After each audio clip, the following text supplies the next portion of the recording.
Jujutsu Kaisen की season 3 में हम लोग को कलिंग गेम आर्क देखने के लिए मिल रहा है, पर क्या तुम लोगों ने सोचा कि एक्चुअली ये है क्या, इसका मकसद क्या है, असलियत में गेटो करना क्या चाहता है। और जब भी मैं गेटो का नाम लूं तो समझ जाओ कि मैं केंजाकू के बारे में बात कर रहा हूं। तो देखो, कलिंग गेम और कुछ नहीं, एक तरह का बैटल फील्ड है जहां पे सारे ह्यूमंस आपस में लड़ेंगे। और इस काम को पूरा करने के लिए केंजाकू ने दो तरह के नॉन सॉर्सरर्स ह्यूमंस को चुना है। एक है यूजी और सुमिकी जैसे बंदे जो कि एक पावरफुल स्पिरिट के वेसल्स हैं, बट उनके पास कर्स टेक्निक नहीं है। और दूसरे हैं जुनपाई जैसे बंदे जिनके पास कर्स टेक्निक तो है, बट उनके पास सॉर्सरर का दिमाग नहीं है, या यूं कह लो उन्हें पता नहीं कि अपनी कर्स टेक्निक यूज कैसे करनी है। और इसी चीज को ठीक करने के लिए केंजाकू एज अ गेटो माहितो की कर्स टेक्निक का यूज करता है, जिसकी वजह से जुनपाई जैसे बंदे भी अपनी कर्स टेक्निक को इजीली यूज कर सकते हैं। और साथ में माहितो की टेक्निक की वजह से यूजी और सुमिकी जैसे ह्यूमंस के पास भी अपनी कर्स टेक्निक होगी। बट यहाँ पे एक क्वेश्चन ये आता है कि भले ही गेटो ने सबको पावर्स दे दी हो, तो फिर भी इसकी कोई भी गारंटी नहीं है कि सारे ह्यूमंस आपस में लड़ेंगे ही। तो सारे ह्यूमंस आपस में लड़े, इस चीज को श्योर करने के लिए गेटो ने कुछ गेम्स के रूल्स बनाए हैं। तो पहला रूल तो यही है कि जिन भी ह्यूमंस को कर्स टेक्निक मिली है, उन सभी ह्यूमंस को 19 दिन के अंदर गेम में हिस्सा लेना होगा, यानी कि बैटल फील्ड में। अगर वो हिस्सा नहीं लेते हैं तो वो मारे जाएंगे। और जिन भी लोगों ने गेम में हिस्सा लिया है, अगर वो दूसरे प्लेयर को नहीं मारते हैं तो वो खुद मारे जाएंगे। और दूसरा रूल ये है कि कोई ह्यूमन जिसके पास कर्स टेक्निक नहीं है और अगर वो वेल के अंदर जाता है तो उसे ऑटोमेटिक प्लेयर कंसीडर किया जाएगा और उसे भी लड़ना पड़ेगा। और तीसरा रूल ये है कि जब भी कोई प्लेयर दूसरे प्लेयर को मारेगा तो मारने वाले प्लेयर को कुछ पॉइंट्स मिलेंगे। अब ये कितने पॉइंट्स होने वाले हैं ये डिसाइड करेगा गेम का मास्टर। और फोर्थ रूल ये है कि जब भी किसी प्लेयर के पॉइंट 100 पॉइंट से ज्यादा हो जाएंगे तो वो प्लेयर जो है गेम मास्टर से बोल के गेम में कुछ चेंजेस करवा सकता है। बट वो चेंजेस कुछ हद तक ही किए जा सकते हैं, जैसे कि भाई प्लेयर ये नहीं बोल सकता कि भाई किसी भी ह्यूमंस को नहीं मारो, ये गेम बंद कर दो। तो ऐसा कुछ भी नहीं होने वाला है। और सभी प्लेयर्स को ये सारे रूल्स मानने होंगे। जो भी नहीं मानेगा ऑफकोर्स उसे डायरेक्टली मार दिया जाएगा।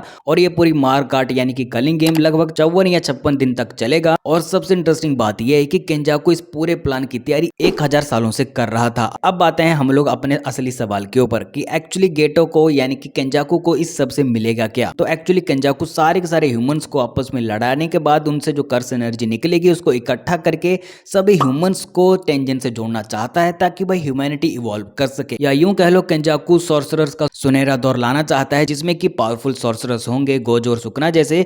और इस पूरे कलिंग गेम के बाद जितने भी सॉर्सरर और ह्यूमंस बचेंगे वो सारे पावरफुल ही होंगे। उन सभी को पता होगा कर्स स्पिरिट कर्स एनर्जी के बारे में। तो एक तरह से पूरा का पूरा सॉर्सरर्स का दौर आ जाएगा। और यही चीज केंजाकू चाहता है। और अगर गोजो जिंदा होता तो वो कभी भी ह्यूमंस को मरने नहीं देता, आई मीन एक दूसरे को मारने नहीं देता। तो इसलिए केंजाकू ने सबसे पहले गोजो को ही फील्डिंग सेट कर दी, ताकि भाई वो बीच में टांग ना अड़ा सके। देखो, अगर तुम लोग को अभी भी समझ में नहीं आए कि कलिंग गेम आर्क में क्या होने वाला है, तो अगर तुम लोगों ने नेटफ्लिक्स की द बॉर्डरलैंड वेब सीरीज देख रखी है, अगर नहीं देख रखी तो जाके देखो। तो उस वेब सीरीज में जो भी दिखाया गया है ना, तो उसी तरह का लगभग चीजें जो हम लोग को इस कलिंग गेम आर्क में देखने के लिए मिलेंगी। लगभग नहीं, मतलब बहुत ज्यादा सिमिलरिटीज जो है उस वेब सीरीज की इस कलिंग गेम आर्क से मिलती हैं।